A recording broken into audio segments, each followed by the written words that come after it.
Hello friends, तो कैसे हैं आप। उम्मीद करते हैं आप हर बार की तरह इस बार भी बहुत ही अच्छे से होंगे। और आज हम इस वीडियो में चालू करने वाले हैं हाइड्रोजन के बारे में। हम हाइड्रोजन से रिलेटेड सारा डिटेल्स आपको इस वीडियो में हम देंगे। तो हाइड्रोजन बहुत ही इम्पोर्टेंट, या आप बोल सकते हैं पीरियोडिक टेबल का सबसे जो पहला एलिमेंट है वो क्या है, हमारा हाइड्रोजन। तो हाइड्रोजन आखिर होता क्या है, इसका कैसे प्रिपेयर इसको किया जाता है, तो सारी डिटेल्स हम अपनी इस वीडियो में देने वाले हैं। तो चलिए शुरू करते हैं। आखिर हाइड्रोजन, तो फ्रेंड्स हाइड्रोजन को सबसे पहले हम स्टार्ट करने से पहले हमको उसकी डिस्कवरी का थोड़ा आइडिया होना चाहिए। तो इसकी डिस्कवरी का जो क्रेडिट जाता है जिस साइंटिस्ट को, उस साइंटिस्ट का नाम है आपके हेनरी कैवेंडिश। ठीक है ना, हेनरी कैवेंडिश जो साइंटिस्ट है जिन्होंने क्या किया था, सबसे पहले हाइड्रोजन को सबसे फर्स्ट डिस्कवर किया था, उनका नाम है हेनरी कैवेंडिश। ठीक है ना, इन्होंने 1766 को हाइड्रोजन को डिस्कवर किया था। तो सबसे पहले हाइड्रोजन जो है, हाइड्रोजन फ्रेंड्स दो आप देख सकते हैं, मेनली ये 2 वर्ड से ही मिलके बना है। एक है आपका हाइड्रो और दूसरा है आपका जन। ठीक है ना, तो हाइड्रो और जन, तो सबसे पहले आपको मालूम होना चाहिए हाइड्रोजन में हाइड्रो का मीनिंग क्या होता है। तो मीनिंग अगर हम देखें तो हाइड्रोजन में हाइड्रो का मीनिंग होता है आपका वाटर। ठीक है ना, ये होता है आपका वाटर। और जन का जो मतलब होता है GEN, जन का जो मतलब होगा वो होता है प्रोड्यूसर। ठीक है ना, प्रोड्यूसर।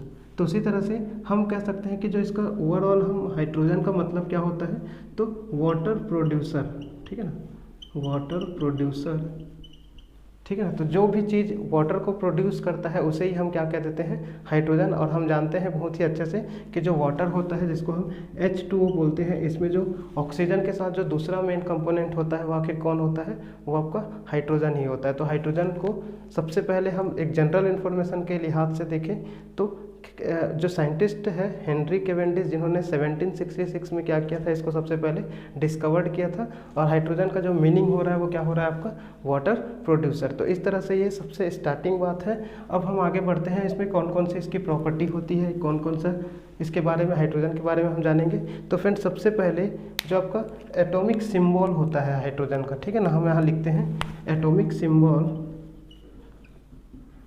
तो एटॉमिक सिंबल में हम सबसे पहले हाइड्रोजन को कैसे शो करते हैं, हाइड्रोजन को हम H लिखकर शो करते हैं। ठीक है ना, हाइड्रोजन को हम क्या लिखते हैं, H। जब भी हम किस सिंबल से हम इसको रिप्रेजेंट करते हैं तो H। ठीक है, यहाँ पे एटॉमिक सिंबल। उसी तरह से जो एटॉमिक नंबर होता है, एटॉमिक नंबर, तो एटॉमिक नंबर इसका क्या होगा, एटॉमिक नंबर होता है इसका 1। ठीक है, एटॉमिक नंबर हमेशा याद रखिए 1। पीरियोडिक जो टेबल होता है, पीरियोडिक टेबल आपने देखा है, पीरियोडिक टेबल में सबसे पहले नंबर पे कौन होता है आपका, हाइड्रोजन होता है। उसी तरह से आगे हम बात करें तो जो इसका एटॉमिक मास होता है, ठीक है ना, एटॉमिक मास, हम रिलेटिव मास की बात करेंगे। तो रिलेटिव मास जो एटॉमिक मास होता है वो होता है 1 AMU। और फ्रेंड्स आपको हमने मोल कॉन्सेप्ट में बहुत ही अच्छे से एक्सप्लेन किया है कि AMU आखिर है क्या। तो AMU का फुल फॉर्म क्या है, एटॉमिक मास यूनिट। तो एटॉमिक मास कितना है, 1 AMU, इसका मतलब है 1 एटॉमिक मास यूनिट। ठीक है ना, अब 1 AMU का वैल्यू कितना होता है ये हमने मोल कॉन्सेप्ट में क्लियर किया है। अगर आपको ने उस वीडियो को देखा है, आपको पता है कि AMU का वैल्यू कितना होता है, तो उसे आप हमारे कमेंट बॉक्स में कमेंट कीजिए। ठीक है, तो ये हमारा एटॉमिक सिंबल जिसमें हमने H से रिप्रेजेंट किया। एटॉमिक नंबर क्या है इसका 1, एटॉमिक मास क्या है, रिलेटिव मास इसका 1 AMU है। उसी तरह से हम इलेक्ट्रॉनिक कॉन्फ़िगरेशंस की जब बात करें, एटॉमिक कॉन्फ़िगरेशंस, तो फ्रेंड जब भी हम इलेक्ट्रॉनिक कॉन्फ़िगरेशंस लिखते हैं तो उसमें हम क्या लिखते हैं, हमेशा ही 1s1। ठीक है ना, बस 1s1। इसका मतलब क्या है कि पहले ऑर्बिट के s सब सेल में केवल एक ही इलेक्ट्रॉन मौजूद होता है। ये क्या है इसका इलेक्ट्रॉनिक कॉन्फ़िगरेशंस। ठीक है, इसी तरह से हम इसके मॉलिक्यूलर फार्मूला की बात करें, मॉलिक्यूलर फार्मूला, तो मॉलिक्यूलर फार्मूला क्या होता है, हमेशा H2 से रिप्रेजेंट करते हैं हम इसको। जैसे आपने देखा है ऑक्सीजन को भी हम O2 से रिप्रेजेंट करते हैं, ओजोन को हम O3 से रिप्रेजेंट करते हैं, नाइट्रोजन को हम N2 से रिप्रेजेंट करते हैं। उसी तरह से जो हाइड्रोजन का मॉलिक्यूलर फार्मूला होता है वो क्या होता है आपका H2 होता है। तो ये हाइड्रोजन का मॉलिक्यूलर फार्मूला है। उसी तरह से अब हम आगे बढ़ते हैं, इसमें बात करते हैं हम आइसोटोप के बारे में, आइसोटोप्स। तो फ्रेंड्स आपको ये पता होना चाहिए कि हाइड्रोजन के कितने आइसोटोप्स होते हैं। हाइड्रोजन के टोटल 3 आइसोटोप्स होते हैं। अब ये आइसोटोप क्या होता है, तो आइसोटोप के ऊपर हमने एक बहुत ही शॉर्ट वीडियो, बहुत ही अच्छा वीडियो तैयार करके आपके लिए बना के प्लेलिस्ट में डाला हुआ है, तो आप जाके उसको देख सकते हैं। अगर हम थोड़ी बात कर लें आइसोटोप की, तो आइसोटोप क्या होता है, कोई भी एलिमेंट, ऐसे एलिमेंट जिसकी क्या होती है, जो फिजिकल प्रॉपर्टीज़ होती है वो सेम होती है, बट उसका क्या होता है हमेशा। तो फ्रेंड्स हम बात करें आइसोटोप अगर है क्या, तो थोड़ा सा हम उसको बता सकते हैं। आइसोटोप मतलब क्या होता है, जिसका एटॉमिक नंबर सेम हो बट उसका एटॉमिक मास क्या हो, अलग अलग हो, तो उस टाइप के एलिमेंट को हम क्या कह देते हैं, हम आइसोटोप कहते हैं। तो हाइड्रोजन क्या होता है, हाइड्रोजन के टोटल 3 आइसोटोप्स पाए जाते हैं, उसके बारे में हम और डिटेल में भी बात करने वाले हैं। तो ये आइसोटोप्स है। उसी तरह से एलोट्रॉप्स की अगर मैं बात करूँ, तो जो एलोट्रॉप है, अब ये एलोट्रॉप क्या होता है, तो एलोट्रॉप्स मतलब इसके भी ऊपर हमने एक शॉर्ट वीडियो बनाया, जैसे आइसोटोप का एक शॉर्ट वीडियो है, वैसे ही एलोट्रॉप का भी एक शॉर्ट वीडियो है। एलोट्रॉप हम किसको बोलेंगे, जिसमें फिजिकल प्रॉपर्टी क्या होगी किसी भी एलिमेंट की सेम होती है, बट केमिकल प्रॉपर्टीज़ क्या होती है, डिफरेंट डिफरेंट होती है। ऐसे टाइप के एलिमेंट्स को हम क्या नाम दे देते हैं, एलोट्रॉप्स दे देते हैं। जैसे आपने कार्बन का एलोट्रॉप देखा है, कार्बन किस किस फॉर्म में पाया जाता है, तो कार्बन कोयले के फॉर्म में भी पाया जाता है, ग्रेफाइट के फॉर्म में पाया जाता है, डायमंड के फॉर्म में पाया जाता है, फुलरिन के फॉर्म में पाया जाता है।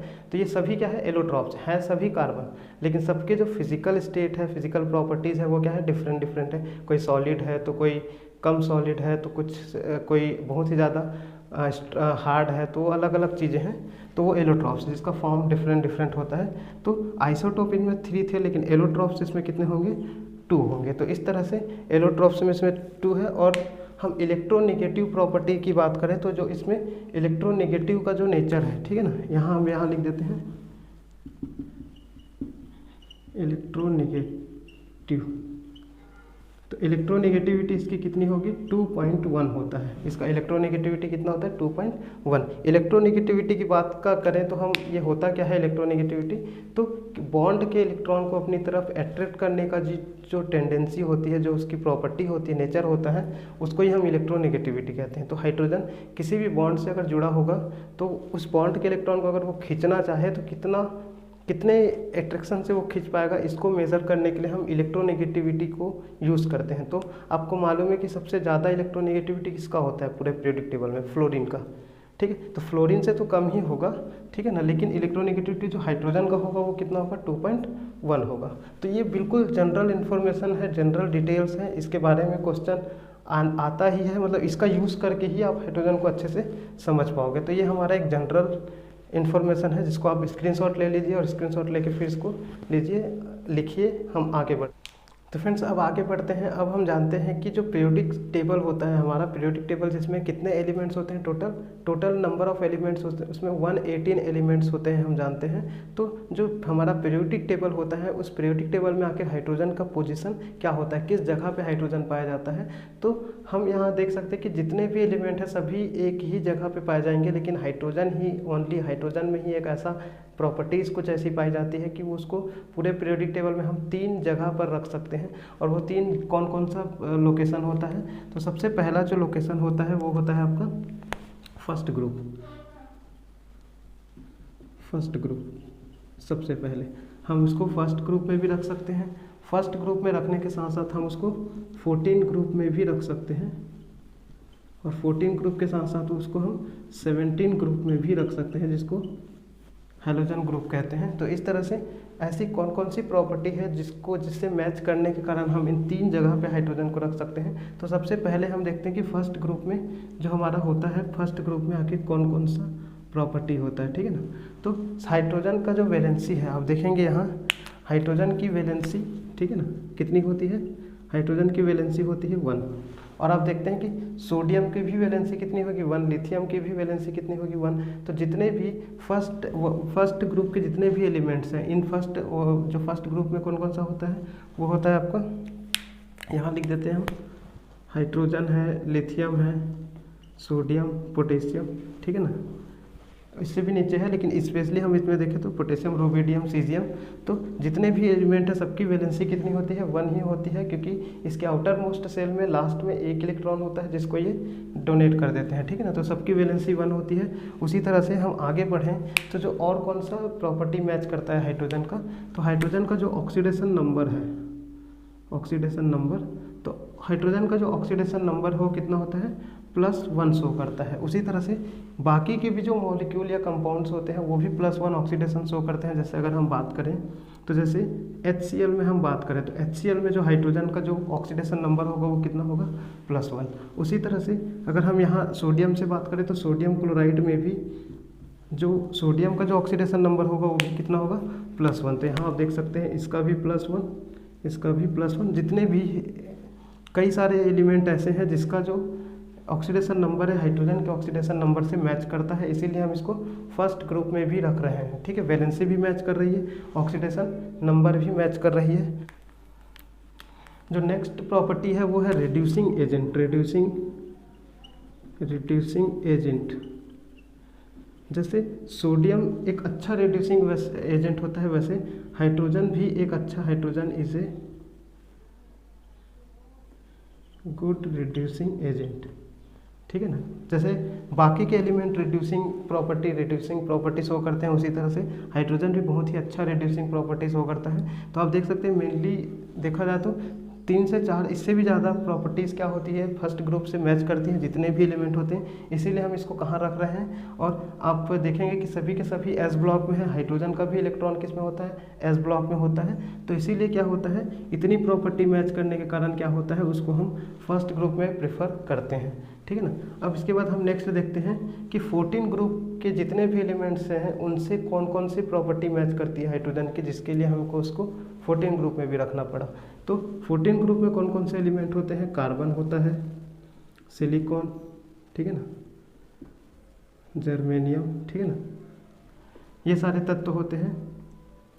तो इसमें क्या है, हम इसमें क्यों रख रहे हैं, तो इसमें आप देखेंगे कि जब आप कार्बन का जब इलेक्ट्रॉनिक कॉन्फ़िगरेशंस देखेंगे तो क्या देखेंगे, 284। सिलिकॉन का आप देखेंगे, ठीक है ना, कार्बन का अगर आप देखेंगे 246, और सिलिकॉन का होता है 14, 284, ठीक है ना। इसी तरह से आगे भी देखेंगे तो सब में आप देखेंगे कि जो आउटर मोस्ट सेल है उसमें कितना इलेक्ट्रॉन है, 4, ठीक है। कहने का क्या मतलब है, कहने का मतलब है कि हर एक एलिमेंट इसमें क्या हो रहा है, अपना ऑक्टेट कंप्लीट करने से हाफ इलेक्ट्रॉन्स कंप्लीट करने से हाफ इलेक्ट्रॉन कम है। मतलब अगर कार्बन को ऑक्टेट कंप्लीट करने के लिए कितना चाहिए था, 8 इलेक्ट्रॉन, है कितना इसके पास, 4 इलेक्ट्रॉन्स, मतलब जस्ट आधा। सिलिकॉन का भी कितना चाहिए, 8, है कितना, आधा।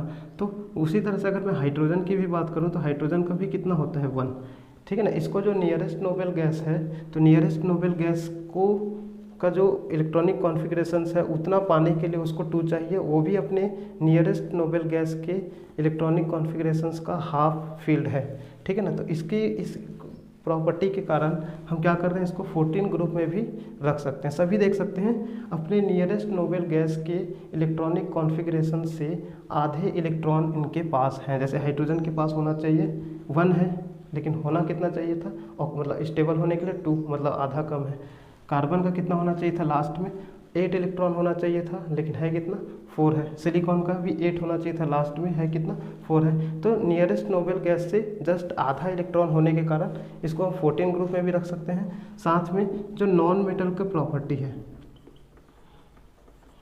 आप इसमें देखते हैं कि कार्बन क्या है, carbon is a non metals, ठीक है ना। सिलिकॉन में भी थोड़ा सा नॉन मेटल का प्रॉपर्टीज है, भले ये है तो वैसे सेमीकंडक्टर, लेकिन थोड़ा सा सेमीकंडक्टर का क्या मतलब होता है, जिसमें मेटल और नॉन मेटल दोनों की प्रॉपर्टी हो। तो जैसे कार्बन भी नॉन मेटल है, वैसे हाइड्रोजन भी क्या है, आपका नॉन मेटल है। तो नॉन मेटल होने के कारण जितना इलेक्ट्रॉनिक जो कॉन्फ़िगरेशन है वो मैच करने के कारण इसको हम 14 ग्रुप में भी आराम से रख सकते हैं। अब इसके बाद हम बात करें तो कौन सी प्रॉपर्टी है जिसके कारण हम इसको 17 ग्रुप में रखेंगे, ठीक है ना। तो 17 ग्रुप में रखने के लिए हम देखेंगे कि फिर से इसमें हम जो इसमें ऑक्सीडेशन नंबर है -1, जैसे जितने भी 17 ग्रुप के एलिमेंट है, 17 ग्रुप में कौन कौन से एलिमेंट आते हैं आपके, वो आते हैं आपका फ्लोरीन, क्लोरीन, ब्रोमीन, आयोडीन, ये सारे एलिमेंट आते हैं। तो इसमें क्या होता है, सबकी वैलेंसी -1 है। सबकी वैलेंसी -1 है, क्या मतलब है कि अगर आप यहाँ सोडियम फ्लोराइड का निकालेंगे तो सोडियम फ्लोराइड में जो फ्लोराइड है वो कितना ऑक्सीडेशन नंबर शो करेगा, -1, ठीक है ना। उसी तरह से सोडियम हाइड्राइड, ठीक है ना, सोडियम हाइड्राइड में हम हाइड्रोजन का भी निकालेंगे तो कितना निकलेगा, -1। तो यहाँ हम क्या देख रहे हैं कि 17 ग्रुप की तरह ही हाइड्रोजन भी -1 ऑक्सीडेशन नंबर शो कर रहा है, ठीक है ना। उसी तरह से नेक्स्ट अगर इसमें प्रॉपर्टी की अगर मैं बात करूँ तो जो नेक्स्ट प्रॉपर्टी होता है आयोनाइजेशन एनर्जी इज सिमिलर,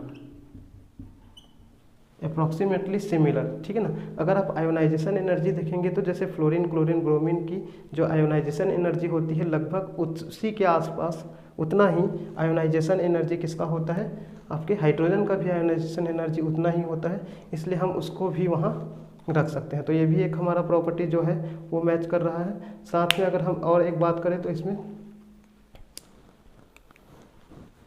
जो हमने बात किया जैसे नॉन मेटल्स का, तो ये भी हमारा क्या है, नॉन मेटल।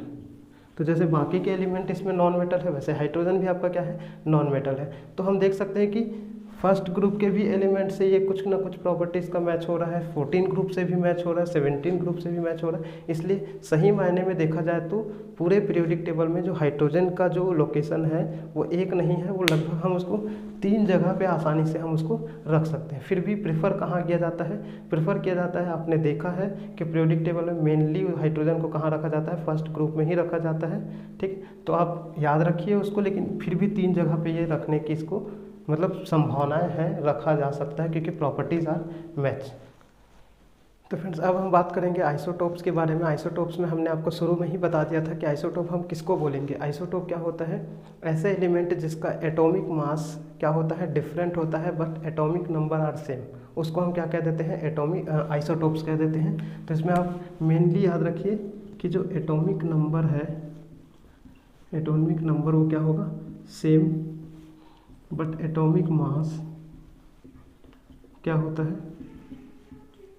डिफरेंट होता है, अलग अलग, ठीक है। तो एटॉमिक मास क्या होगा, हमेशा सेम, और एटॉमिक नंबर क्या होगा, सेम, और एटॉमिक मास आपका क्या होगा, डिफरेंट होगा। उसे हम क्या कह देते हैं, उसे हम आइसोटोप के नाम से जानते हैं। और आपका हाइड्रोजन भी आइसोटोप की प्रॉपर्टी शो करता है। तो हाइड्रोजन का जो आइसोटोप होता है वो 3 टाइप का आइसोटोप होता है, ठीक है ना,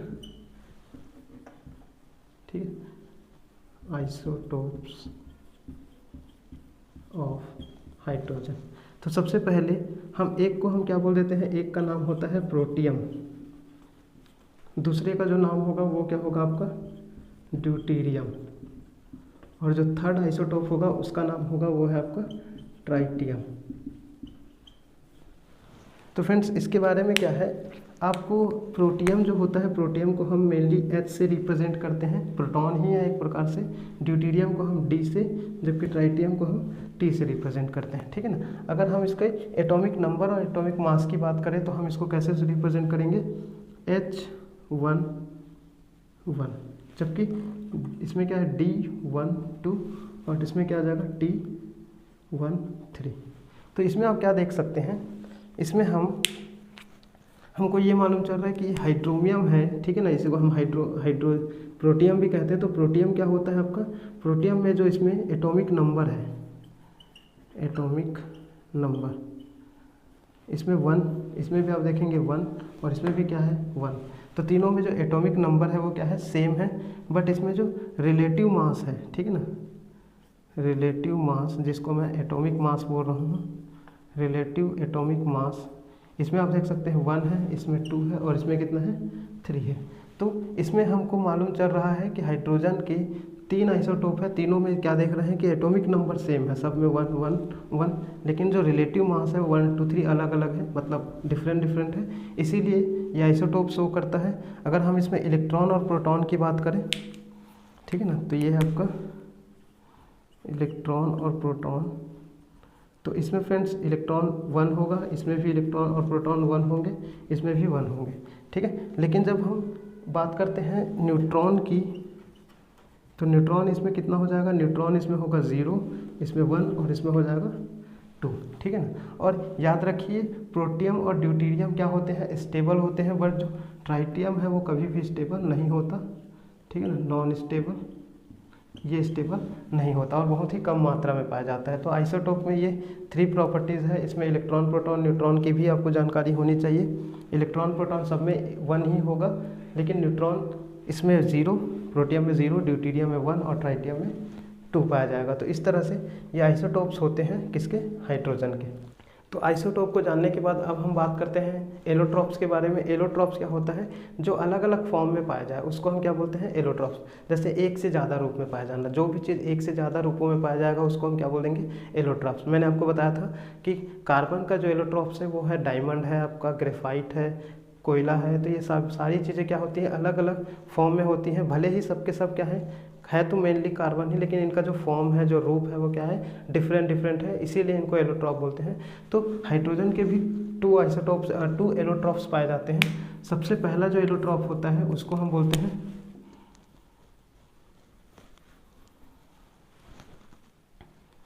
ऑर्थो हाइड्रोजन। सबसे पहले वाले को क्या बोलते हैं, ऑर्थो हाइड्रोजन। और जो दूसरा होता है वो होता है आपका पैरा हाइड्रोजन।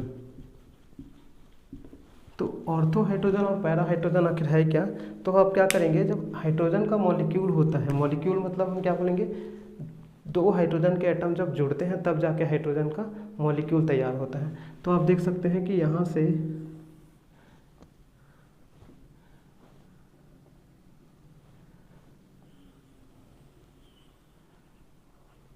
ये एक मॉलिक्यूल है हाइड्रोजन का, उसी तरह से यहाँ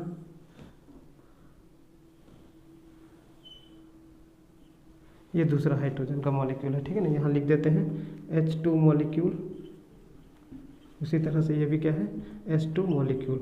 अब हमको मालूम है कि एक हाइड्रोजन में कितना न्यूक्लियस होता है, 1, ठीक है ना। उसी तरह से इलेक्ट्रॉन कितने होते हैं, 1।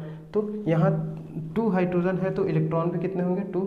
अब इसमें क्या है कि जो इलेक्ट्रॉन का जो रोटेशन होगा, वो इलेक्ट्रॉन का रोटेशन अगर क्या होगा, सेम डायरेक्शन में होगा, ठीक है ना। सेम डायरेक्शन में दोनों के दोनों हाइड्रोजन एटम का जो इलेक्ट्रॉन है वो क्या करेगा, घूमेगा गोल, तो उसको हम क्या कहेंगे, उसको हम ऑर्थो हाइड्रोजन बोल देते हैं। जबकि पैरा हाइड्रोजन में क्या होता है, जो इलेक्ट्रॉन होते हैं, इन इलेक्ट्रॉन का जो रोटेशन होता है वो क्या होता है, अपोजिट डायरेक्शन में होता है, ठीक है ना, अपोजिट डायरेक्शन। तो इस तरह से इसको हम क्या कह देते हैं, पैरा हाइड्रोजन कह देते हैं। तो 2 एलोट्रॉप्स है, एक है आपका ऑर्थो हाइड्रोजन, दूसरा क्या है, पैरा हाइड्रोजन, ठीक है। मेनली जो रूम टेम्परेचर पे अगर हम बात करें, रूम टेम्परेचर पे क्या होता है, ऑर्थो हाइड्रोजन क्या होता है, 75% किस फॉर्म में होता है, हाइड्रोजन गैस, वो होता है ऑर्थो हाइड्रोजन के फॉर्म में, ठीक है, किसमें, रूम टेम्परेचर में। तो ये आपका नॉर्मली 2 टाइप्स ही है, ऑर्थो और पैरा। केवल स्पिन का इसमें क्या है, डिफरेंट है। स्पिन अगर सेम डायरेक्शन में हो रहा हो तो क्या है, ऑर्थो, और डिफरेंट डायरेक्शन में हो रहा हो, अपोजिट डायरेक्शन में हो रहा हो, तो वो क्या है आपका पैरा हाइड्रोजन। तो इस तरह से ये हाइड्रोजन का एलोट्रॉप्स था। अब हाइड्रोजन के प्रिपरेशन की अगर हम बात करें, तो हाइड्रोजन को प्रिपेयर करने के लिए आपको मालूम है सबसे जो जनरल मेथड होता है प्रिपरेशन का, सबसे पहले जो लेबोरेटरी मेथड है वो क्या होता है, उसको हम देखते हैं। वो क्या होता है आपका, जिंक और सल्फ्यूरिक एसिड को आपस में रिएक्ट करके बनाया जाता है। तो फ्रेंड्स अब हम देखते हैं कि हाइड्रोजन का प्रिपरेशन आखिर कैसे किया जाता है, लेबोरेटरी मेथड में कैसे हम उसको प्रिपेयर करते हैं। तो आप देख सकते हैं डायग्राम में क्या दिया गया है कि आपको जो आप देख सकते हैं, एक जगह से हम क्या करते हैं, जिंक, जबकि इसको सल्फ्यूरिक एसिड से जब हम रिएक्ट कराते हैं तो दोनों के मिलने से हमेशा जिंक सल्फेट और हाइड्रोजन गैस प्रोड्यूस होता है। ये हाइड्रोजन गैस क्या है, ये H2 हाइड्रोजन गैस जो होता है ये गैस फॉर्म में रिलीज होता है। तो इस तरह से ये सबसे कॉमन लेबोरेटरी मेथड है हाइड्रोजन प्रोड्यूस करने का। आपने जिंक लिया और जिंक को क्या किया, सल्फ्यूरिक एसिड से रिएक्ट कराया, हाइड्रोजन गैस निकलना शुरू हो जाएगा, ठीक है ना। उसका जो डायग्राम है वो जो जनरली हम किस तरह से होता है, ये जो आप देख सकते हैं आपके स्क्रीन पर शो हो रहा है। तो ये आपका क्या है, जिंक से सल्फ्यूरिक एसिड को रिएक्ट कराकर हाइड्रोजन गैस बनाने का क्या है, लेबोरेटरी मेथड है। तो इस तरह से हम आगे अगर हम इसमें बात करें तो आपका जो नेक्स्ट होता है कुछ मॉलिक्यूल्स हाइड्रोजन के, तो सब मॉलिक्यूल्स की भी बात कर लेते हैं। सब मॉलिक्यूल ऑफ हाइड्रोजन, ठीक है ना। तो हाइड्रोजन के कुछ मॉलिक्यूल्स तो अब जनरली आप देखते हैं H2O क्या है, हाइड्रोजन का ही मॉलिक्यूल है। NH3 अमोनिया हाइड्रोजन का ही मॉलिक्यूल है। हाइड्रोजन परऑक्साइड हाइड्रोजन का ही मॉलिक्यूल है, ठीक है ना। यहाँ beryllium hydrogen BeS two beryllium hydride बोलेंगे। तो ये सब क्या है, जनरल आप तो डेली लाइफ में आप देखते ही हैं। तो ये हमारा क्या है, एक जनरल मॉलिक्यूल्स है आपका, कुछ एग्जांपल्स है। तो ये सारी रूपों में पाया जाता है आपका जो हाइड्रोजन है वो, ठीक है। तो इसके बारे में भी हमने किसी वीडियो में बात की है, आपने हाइब्रिडाइजेशन वगैरह में देखा है अच्छे से। तो इस तरह से हमने हाइड्रोजन का जो जनरल डिटेल्स था इस वीडियो में हमने कवर किया है। अगर ये वीडियो आपने देख लिया तो आपको हाइड्रोजन से रिलेटेड काफ़ी कुछ नॉलेज आपको हो जाएगा। तो इस तरह से आपको सेकेंड वीडियो भी हम लेकर आएंगे, अगर आपका डिमांड होगा तो ही हम लेकर आएंगे सेकेंड वीडियो।